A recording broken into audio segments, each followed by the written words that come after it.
बहुत समय पहले एक छोटे से गांव में वीर नाम का एक लड़का रहता था। वह न केवल सच्चा और दयालु था, बल्कि हर स्थिति में सत्य का साथ देना उसका स्वभाव बन चुका था। वीर के पास न तो बहुत पैसा था और न ही बड़ी जमीन जायदाद। उसकी दुनिया बस उसके छोटे से घर और जंगल में लकड़ियां काटने तक सीमित थी। लेकिन गांव वाले उसे बेवकूफ कहते थे। उनका मानना था कि इस दुनिया में सफल होने के लिए चालाकी और धोखे की जरूरत होती है। वीर की सच्चाई को लोग उसकी कमजोरी समझते थे। गांव के बड़े बूढ़े अक्सर कहा करते, इस लड़के को दुनिया की समझ नहीं है, सच्चाई से कौन पेट भरता है। यह लड़का कभी तरक्की नहीं करेगा। गांव की सुबह बड़ी प्यारी होती थी। पक्षियों का मधुर संगीत और खेतों में काम करते किसान। वीर का दिन सूरज निकलने से पहले शुरू होता था। वह अपनी कुल्हाड़ी लेकर जंगल की ओर चल देता।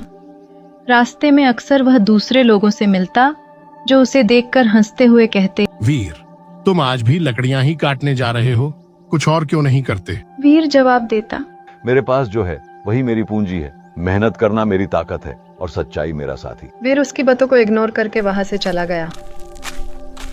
एक दिन वीर जंगल में लकड़ियां काट रहा था। वह ध्यान से अपना काम कर रहा था कि तभी उसे एक अजीब सी आवाज सुनाई दी। उसने इधर उधर देखा, लेकिन कुछ नजर नहीं आया। थोड़ी देर बाद उसने देखा कि एक बूढ़ा आदमी जंगल के अंदर एक पेड़ के नीचे बैठा है और दर्द से कराह रहा है। वीर तुरंत वहां पहुंचा और पूछा, बाबा, क्या हुआ? आप यहाँ अकेले क्यों हैं? बेटा, मैं जंगल में जड़ी बूटियां ढूंढने आया था, लेकिन गिर गया और अब खड़ा नहीं हो पा रहा हूँ। वीर ने बिना सोचे समझे अपनी कुल्हाड़ी जमीन पर रखी और बूढ़े को अपने कंधे पर उठाकर गांव की ओर चल पड़ा। उसने बूढ़े को घर पहुंचाया और उसकी देखभाल की। कुछ दिनों बाद जब बूढ़ा ठीक हो गया तो उसने वीर को आशीर्वाद दिया और कहा, बेटा, तुम्हारी सच्चाई और दयालुता तुम्हें एक दिन बहुत बड़ा इनाम देगी। बाबा, मैं हमेशा सच्चाई का रास्ता ही चुनूंगा, यही मेरी ताकत है। इसी दौरान उस इलाके के राजा शिकार के लिए जंगल में आए। राजा का नाम सूर्यसेन था। वह एक निडर योद्धा थे, लेकिन साथ ही न्यायप्रिय और दयालु भी थे। राजा अपने सैनिकों के साथ शिकार पर निकले थे। शिकार करते करते राजा जंगल में गहराई तक चले गए।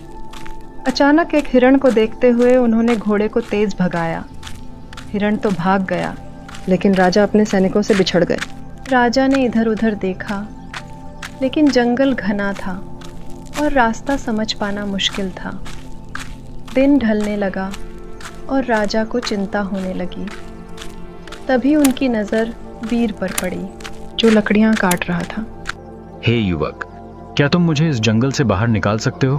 मैं रास्ता भटक गया हूँ। वीर ने देखा कि व्यक्ति कोई साधारण आदमी नहीं है।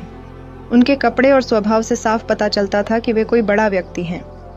महाराज, ये जंगल बहुत खतरनाक है। मैं आपको सही रास्ता दिखाऊंगा, लेकिन ये जगह रात में और भी डरावनी हो जाती है। पहले आप मेरे साथ मेरे घर चलिए, सुबह मैं आपको सही रास्ते पर छोड़ दूंगा। राजा वीर की सादगी और सच्चाई से प्रभावित हुए। उन्होंने वीर का प्रस्ताव स्वीकार कर लिया। वीर ने राजा को अपने छोटे से घर में ठहराया। उसने राजा की सेवा की, उन्हें भोजन कराया और आराम करने दिया। रात में राजा ने वीर से पूछा, तुम इतने सच्चे क्यों हो? लोग चालाकी से जल्दी सफल हो जाते हैं, लेकिन तुमने ऐसा रास्ता क्यों चुना? महाराज, सच्चाई में ताकत है। मुझे अपनी मेहनत और ईमानदारी पर भरोसा है। धन और सफलता तो आती जाती हैं, लेकिन सच्चाई हमेशा हमारे साथ रहती है। राजा वीर की बातों से बहुत प्रभावित हुए। अगले दिन वीर ने राजा को जंगल के बाहर का रास्ता दिखाया। राजा ने वीर का धन्यवाद किया और पूछा, तुम्हें इनाम में क्या चाहिए? मैं तुम्हारी मदद करना चाहता हूँ। महाराज, आपकी सहायता करना मेरा कर्तव्य था। मुझे किसी इनाम की जरूरत नहीं है। तुम्हारी सच्चाई और निस्वार्थ भाव ने मुझे बहुत कुछ सिखाया है, लेकिन मैं तुम्हारी मदद जरूर करूंगा। कुछ दिनों बाद राजा ने वीर को अपने दरबार में बुलाया। उन्होंने वीर को एक कठिन परीक्षा में डाला। राजा ने वीर को 3 चीजें दी, एक सोने की मूर्ति, एक चांदी की मूर्ति और एक साधारण मिट्टी की मूर्ति। उन्होंने पूछा, इनमें से कौन सी मूर्ति सबसे मूल्यवान है?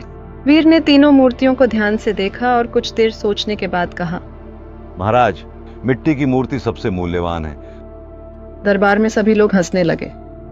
लेकिन राजा ने पूछा, लेकिन मिट्टी की मूर्ति सबसे मूल्यवान कैसे हो सकती है? महाराज, सोना और चांदी की चमक भले ही अधिक हो, लेकिन मिट्टी से ही हमारी जिंदगी चलती है। ये हमें अन्न देती है, पानी को सोखती है और हमारी जड़ों को पकड़ कर रखती है। असली ताकत उसी में है। राजा वीर की बुद्धिमानी और सच्चाई से प्रभावित हुए। राजा ने वीर को अपने दरबार में विशेष सलाहकार बना दिया। उन्होंने कहा, तुम्हारी सच्चाई ने मुझे सिखाया है कि असली ताकत धन में नहीं, बल्कि ईमानदारी और ज्ञान में है। तुम इस पद के सबसे योग्य व्यक्ति हो। इस कहानी से हमें सीखने को मिलता है कि सच्चाई और ईमानदारी का रास्ता कठिन हो सकता है, लेकिन यह हमेशा सही मंजिल तक पहुंचाता है। दुनिया चाहे कुछ भी कहे, अपने मूल्यों पर कायम रहना ही सच्चा साहस है।